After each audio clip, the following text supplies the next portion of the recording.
Mr. Steve Lukather. Welcome to LINEA ROCK. Hi, guys. How's it going over there? I miss y'all. It's such an honor, to have such an immense artist with us tonight who needs no introduction. Yes, I really mean it, okay? The man with the magic touch all the way from rock to blues, jazz, prog, fusion. Your fingers and your soul still make us dream after 50 years, with Toto and not only. Yeah, it's fine. Wow, I don't say that. You're very kind. You're very kind. I mean, I'm still trying myself, every day. So I practice. I get up in the morning and practice. It doesn't help, but I like to do it. And also, you do a lot of sessions you've done, everything. I did. It's been years. Paul McCartney, Michael Jackson, Olivia Newton-John, also Alan Sorrenti in Italy and Ricky Gianco. And gosh, you still have time for a solo career. So that's amazing. So, Steve, we are here presenting your 8th solo album, which comes 8 years after the previous one, which was Transition. It's called I Found the Sound Again, and it will be released on February 26th, on the same day as Joseph Williams' new solo album. Yeah. Actually, both records will be on the Players Club, Mascot Records, and both have, if I'm correct, Mr. David Paich as a special guest. So what a bizarre choice, this one. I mean, did it happen? Or, it was planned like this, and it's a kind of healthy competition. Yeah, no. I knew Dave I wanted Dave on my record because I wanted to get him out of the house and play on something, without having to do anything, And I just casted some different people because I wanted to play with some different people, that I've been on tour with for the last 10 years. Yeah. And Joseph was around because he's one of my best friends, and also he helped me with the lyrics and stuff like that. And he was, he really helped me vocally and stuff like that. He was, and I played some on his record. We did a vocal duet. He sung some, he sang a bunch of my record. We just thought, well, let's put the records out with 2 mugshots on the cover and put them out on the same day. And it's kind of like Toto got a release, but it's not. If you put the records on shuffle, maybe you might get an interesting result. I don't know. We didn't set out to do that, but we are members of both. And he had a bunch of the old Toto guys, like other sidemen, like Simon and Lee Sklar and Nathan and stuff. I just kept my band pretty simple. And I did my record in 8 days, and he spent a long time. It's a brilliant record. Oh, it's so good. You're going to flip when you hear his record. I'm so proud of him. So we get to play some of that stuff live, and I get to play some of my stuff live, and Toto songs, hits, the deep cuts. We've got a new band. As soon as they, we can leave the home and get back out into public and have human contact again, we're ready to go. What? Steve, are you with us? Yeah. Okay. I'm sorry. I'm letting you do your Italian translation. Okay. So my house this morning. Excuse me. No problem. Okay. So what I wanted to ask you is that at this point in your career, a solo album is more of an escape in a sense, like it's less, as a job than, for example, a Toto record, a band that has a certain direction that you have to follow with the band. Maybe you feel more free doing your solo stuff. Well, there is a little bit of that, but the thing is, we try every time we do a record, we try as hard as we can. With Toto, there's a lot more people, a lot more writers, a lot more input as producers, and we're our own musicians as well. So, there's more to argue about. Plus, we've known each other for, 45 years and more, whatever. Yeah. But, with my own record, first off, I didn't have time to make a record in that period of time. Toto made a couple of records. We did tours, and I was out with Ringo Starr. So I didn't have any time to do it. I had an outlet for new songs on the Toto stuff, and I had the live itch scratched hard, 200 and 220 days a year. And there was just no time, and I knew that this version of Toto was ending. And I wanted to do something. Joe he's already started working on something. I said, well, you do your record, I'll do my record. Let's go on the road together. It's like, yeah, that's a good idea, And then, it just sort of, then we started working on each other's records. And then the idea of us playing together. And David Paich said, you guys should go out as Toto and fuck it. There's been 15 versions. Why don't you and Joe just go out in front?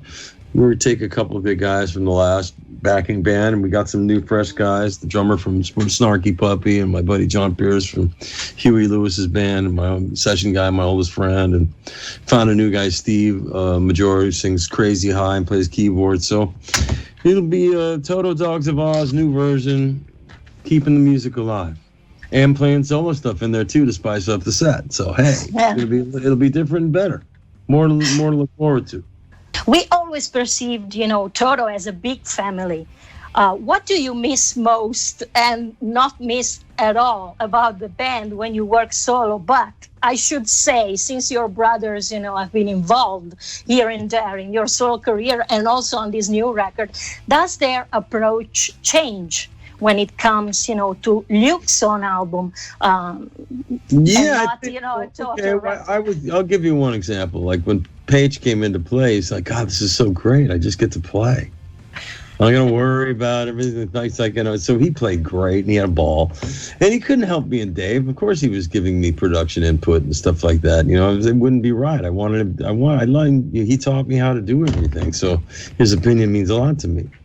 The fact that he was excited about playing music made me feel good because he's been sick for a while, and and see him in the studio thriving and being the old Dave was just really the best thing of it all. And he worked so well with Jeff Babko, the other keyboard player, and they both have this mutual respect and love for each other. I knew that was going to work. Doing two keyboard players, you got to be sensitive to like who's really going to be. Okay, well I'm the lead guy, you're not, and whatever. They were just so like they knew. Like Paich had to play the Hammond on that because he just owns that Steve Winwood shit. He owns it. I wanted that. And Jeff has the most beautiful touch on the piano, but Dave plays that honky tonk piano too. And then, so Jeff and him had this great thing going. And Jürgen Carlson on bass from Government Mule, and he was brought a really great flavor to it all. Plays different stuff. Doesn't play like a studio guy.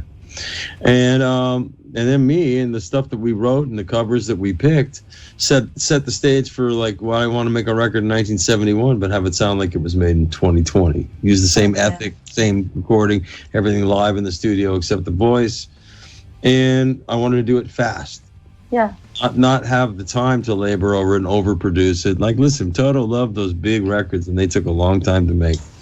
But I wanted to do something opposite. What's the point of doing a solo? It's not even a solo record. How can I call it a solo record with all these brilliant musicians? But, they put my name on it, and I was able to, be the producer and, with help from my buddy Ken Freeman, the engineer. But I'm just saying I was able to call the shots, and everybody agreed with where I was going with it. And I'd ask everybody in the room, that's the take, man. They go, that's the take. That's the one.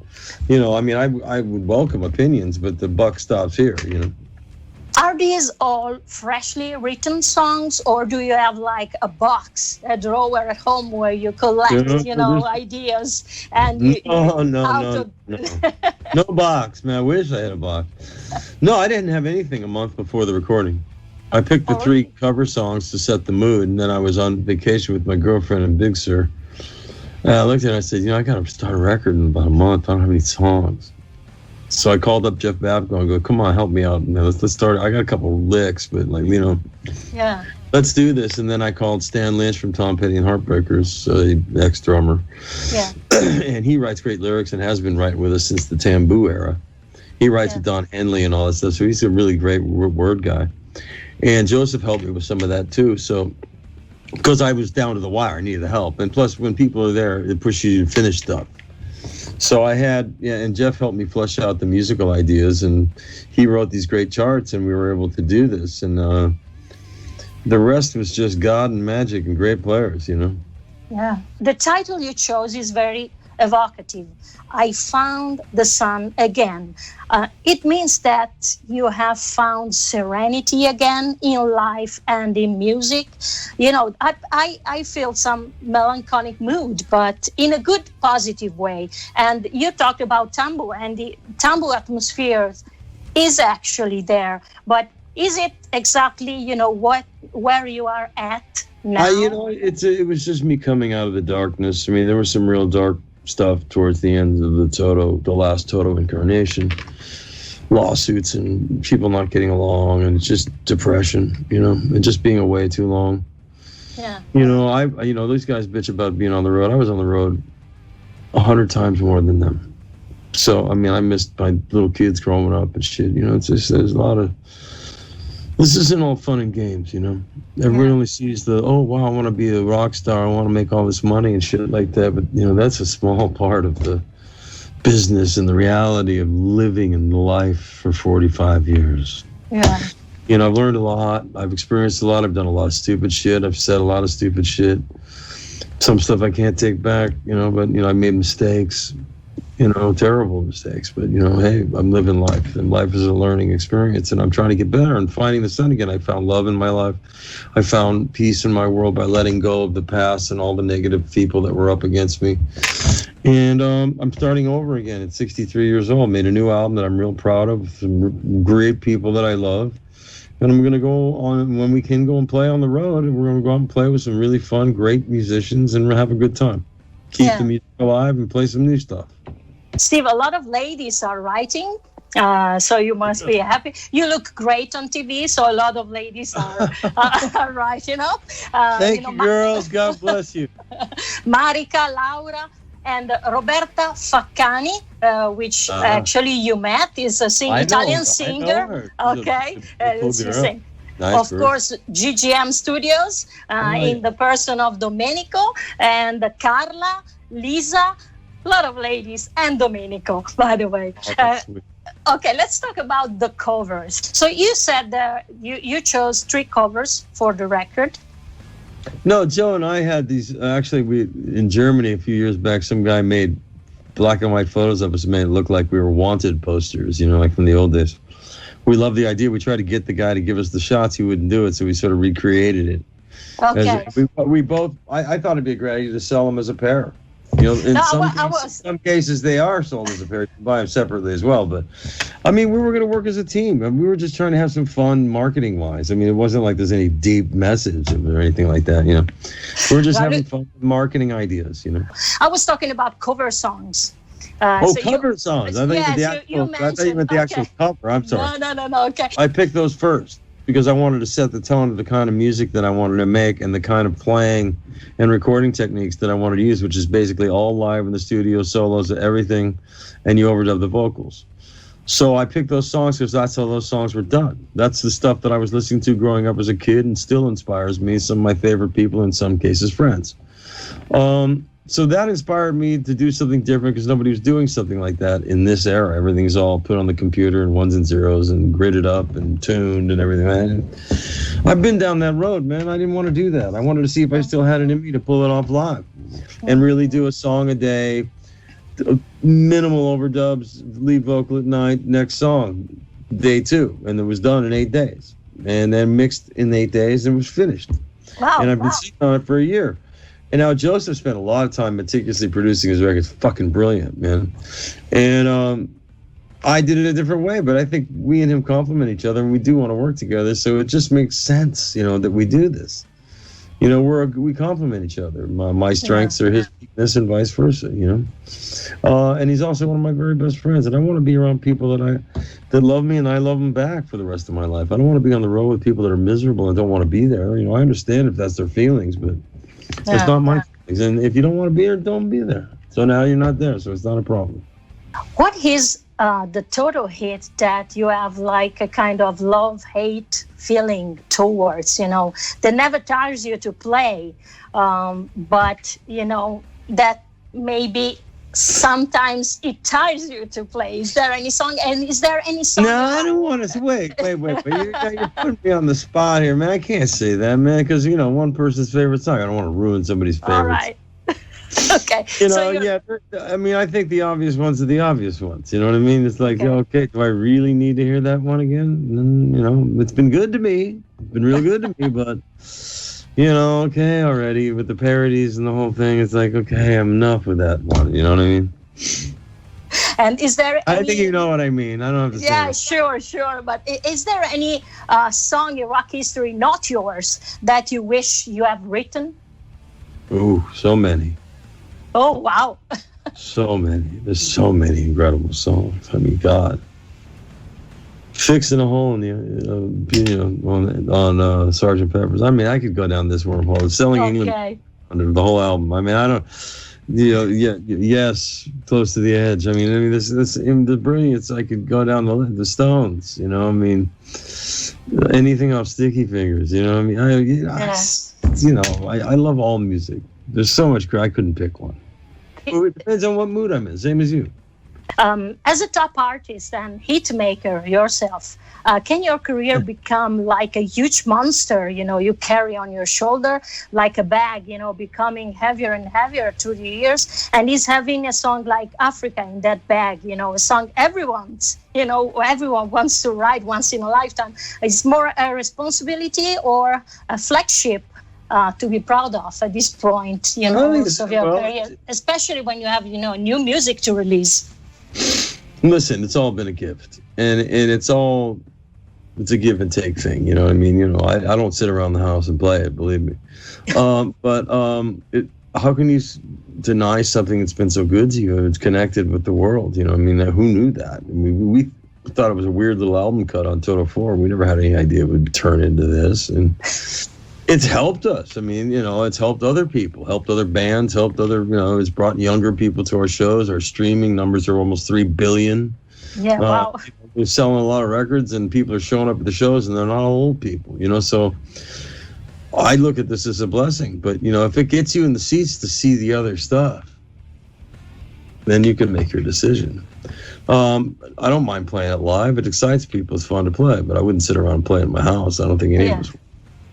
But, it's ironic that the song is the least Toto song in our career, in our trick bag. The least Toto sounding song to me.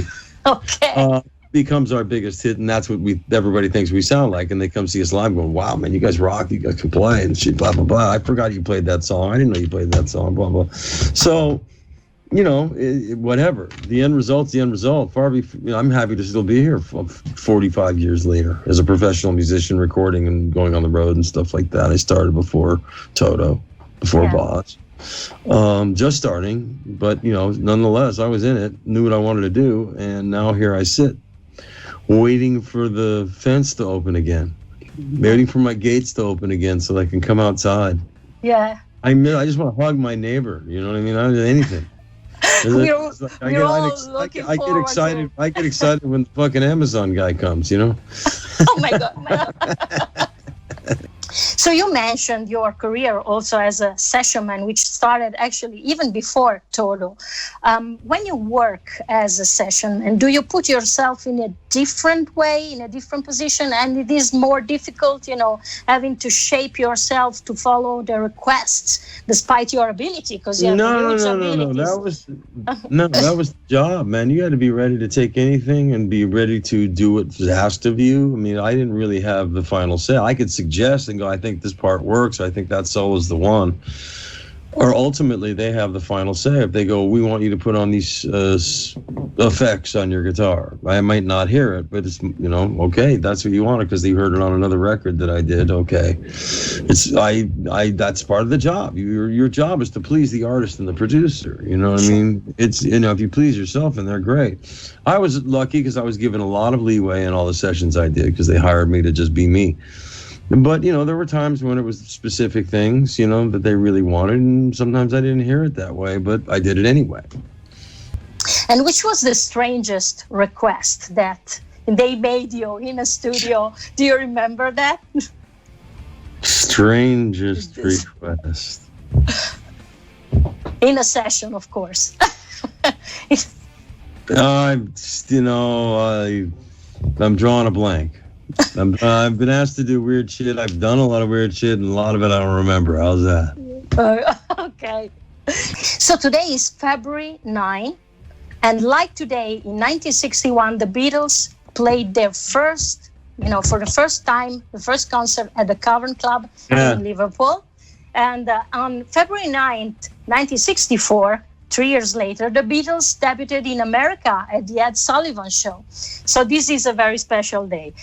You're part of Ringo Starr band since quite a while now. And not 9 years now. Wow, it's long. So have you ever talked with Ringo about the Beatles? Any curiosity that you had since the Beatles, were pioneers in the recording process? He's offered up some pearls, man. He's shared some wonderful things. But, it's not like he talks about it all the time, He's become a very, very dear friend of mine. I FaceTime with him 3 times a week.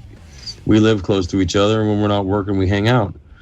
Mm-hmm. But, I miss him a lot, and he misses everything. And we have plans to tour this year, and we'll tour at the end of the year. I don't know. We'll see. Everybody's on hold right now. But, working with Paul, knowing and working with George, it was like I couldn't believe it because they're the reason why I started playing music. So the odds of me knowing them later in life are incredibly mathematically slim, but it happened anyway, organically, and I got to ask all the questions to all the guys. I had Paul McCartney, George Martin, and Jeff Emmerich, at lunch every day for 2 weeks. I got to ask everything. And, George offered me up some stuff, and then Ringo tells funny stories once in a while when he's in the mood. And, he loves to talk about it, but he doesn't obsess on it. It's like it was 8 years of my life, you know what I mean? He's like, yeah. But he knows how important of a musician, a human being is, and he's an incredible human being, and he really is that guy. There's nothing fake about Ringo Starr at all, not one thing. Yeah. He still plays his ass off, he still laughs, he's still funny as fuck, he jumps, runs on the treadmill 45 minutes a day. I should be doing shit like that. But he's an inspiration as a human being. And I'm honored to call him a friend as well as a colleague, musical colleague. And he took a shine to me. We get on really, really well. So, we became friends off the gig. And I cherish that, Steve, your son, Trev, has chosen Dad's job to follow your footsteps. What piece of advice did you feel given him, and what do you see of yourself in Trev? I see a lot of myself. He's so fucking talented.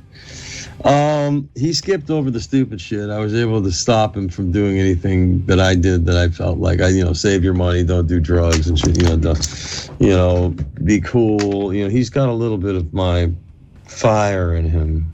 Some people don't like that.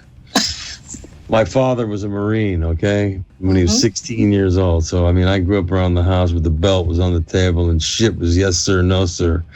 Even though he was the most loving son of a bitch ever.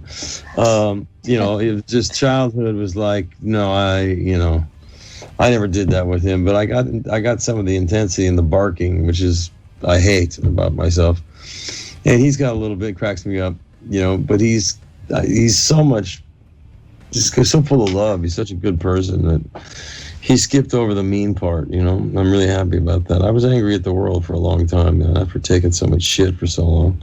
Yeah. I'm not angry anymore. I'm happy. I'm like, okay, listen, you had your way with me. Pick on somebody else. 44 years is enough of poking at me, Yeah. So, there's got to be somebody else that you can pick on for a while, But, I'm not pissing him on. I'm just going like, guys, I've heard it all. You got nothing new. You're saying the same shit over and over again. I'm still here, so it doesn't work.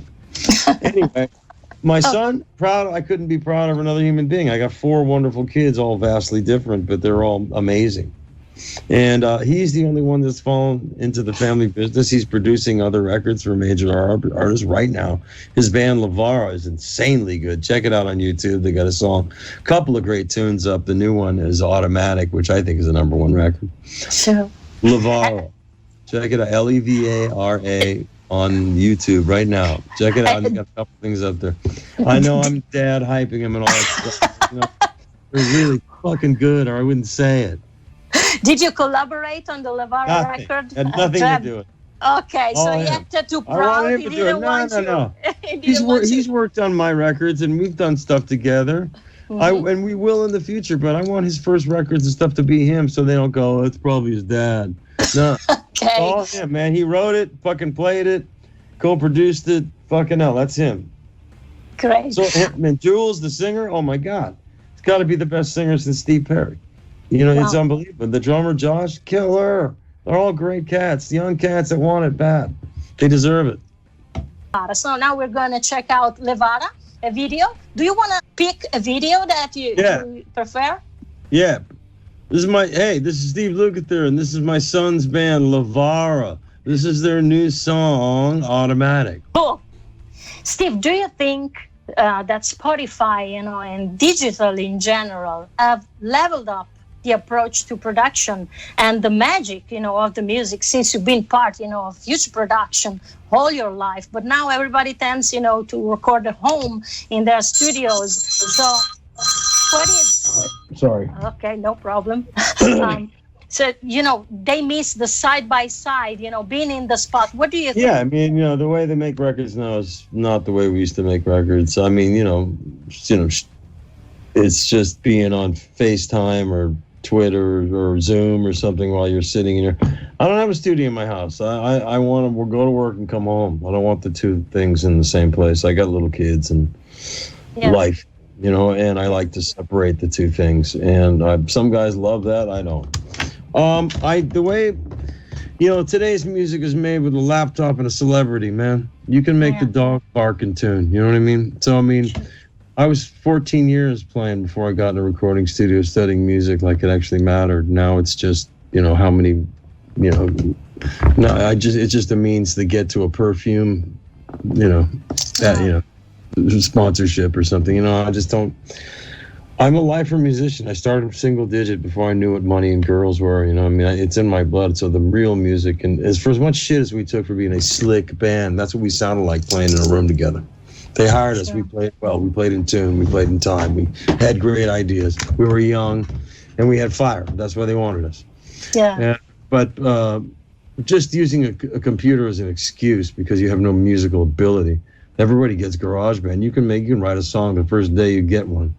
But that doesn't mean you're going to sustain a 45-year career. Your music is going to be a cartoon for a minute. Everybody's going to have a silly little name. Everybody's going to laugh at it. And you're going to pretend like you made a lot of money, spend it all, and in the period of 3 years, you'll be back on the streets broke again. It's kind of like MTV Cribs. All those people would rent houses. Those weren't really their houses. Showbiz is fake. Remember that, guys? It's phony. It's entertainment. It's not reality. Okay. So a lot of people don't play in reality. And Spotify, it does a lot of good, but they don't pay properly. Sure, that's another problem. They think they do, and they justify it. But the only way they could justify it is if they get rid of all the people that really shouldn't be on it. If anybody can be on it, that means there's 10,000 records, and the competition's impossible for anybody that has a real career. Now, we have almost 3 billion streams. We've done really well because classic rock has really thrived during the lockdown.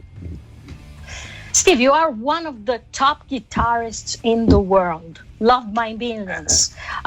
Which guitarist do you love the most? Which is your top, on the list? My Music Man L3, new model with the new pickups in it. That's my favorite. I have a lot of, I have the 59 Les Paul. I have a 51 Esquire. I have a lot of old vintage gear, but I don't use it that much because, I'm scared to take it out in public. Sure. But, is there any guitarist that you really love that stands? There are a lot of them. There's a lot of really amazing guitar players. If I start naming them, I'm going to forget one. You know what I mean? Okay. So I see a lot of really great cats on the internet that are just blowing my mind. That that somehow show up on my feed, and I just shake my head and go, "Oh, they're really doing some wonderful new stuff." So I've seen stuff from Italian guitar players that are fucking, that are just amazing. I've seen stuff from people that just kind of creeps up in my feed or on Facebook or something when I'm searching around or bored, looking for something to inspire me, And there certainly is some ridiculous talent out there, acoustic guitars as well as electric guitars, and I bow to their talent. I wish I had that. These guys are really taking the time to study the instrument and see what it can do and taking it to places I didn't think it could go. So I'm an old school guy still trying to figure out how to use the 6 strings I got. So, but I'm a fan of people that do wild things, man. I'm a fan. Which is the best memory that you have of the late, and strongly missed Eddie Van Halen? You worked with him, and from guitarist to guitarist, what do you recognize to him? No, Ed was my friend. He was my friend. Yeah, he was one of the greatest of all time. Nobody's going to argue that. Changed the whole game. No, we've known each other for 40 some odd years, our kids grew up, we went through everything, good, bad, ugly, crazy, funny, amazing. I got to play with him. He played with me. I sang on a couple of their records, background vocals, and it's just, we just always related to each other from the first time we met, Losing him is a big hole in my heart. You know, it's a different one than the world has. You know, the world has a hole, and certainly his family's destroyed. But for me personally, it's a hard hit. It's a hard hit. You know, I mean, you think your friends are gonna. I've lost too many of my best friends in the last couple of years, and this one really hurt.